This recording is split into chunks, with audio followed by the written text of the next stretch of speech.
له کرکټ تقاعد اخلي کوچینګ به کې کنه کمې بلې خواته ځي؟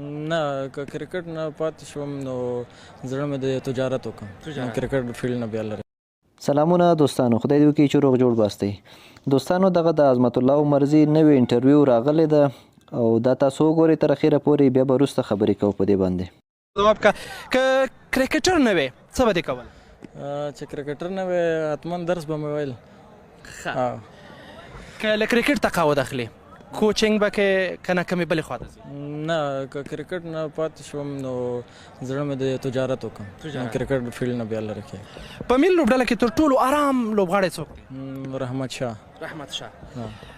له کوم لوبغاړي سره ښه پارټنرشپ یا ملګرتیا کولی شي چې کله توپوهنه کوي؟ ګربت سره، رحمان الله ګربت سره. هغه ځکه کله چې ورسره ولاړ هغه ډېر زیات ډاډ درکوي، هغه خپله ډاډه دی او ته چې کله ورسره ودرېږې ډېر زیات دی سپورټ کوي.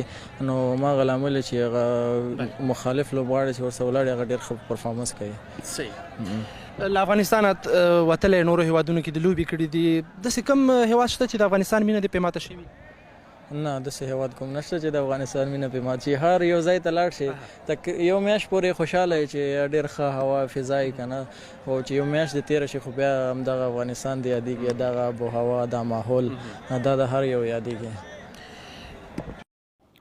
د عظمت الله عمرزي خبرې مو واورېدلې چې په یوه مرکه کې ویلي دي که چېرته زه کرکټ پرېږدم نو زه به بیخي د کرکټ فیلډ پرېږدم، نه کوچینګ کوم نه څه، زه به یو تجارت ته مخه کوم چې کرکټ یعنې تقاعد مې واخیسته، زه به بیخي د کرکټ فیلډ پرېږدم.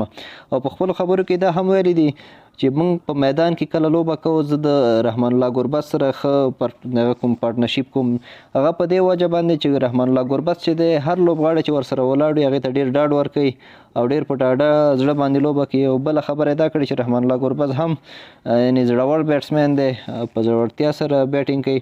نو په همدې وجه کوم لوبغاړی چې ورسره ولاړ وي هغې ته هم ډېر ډاډ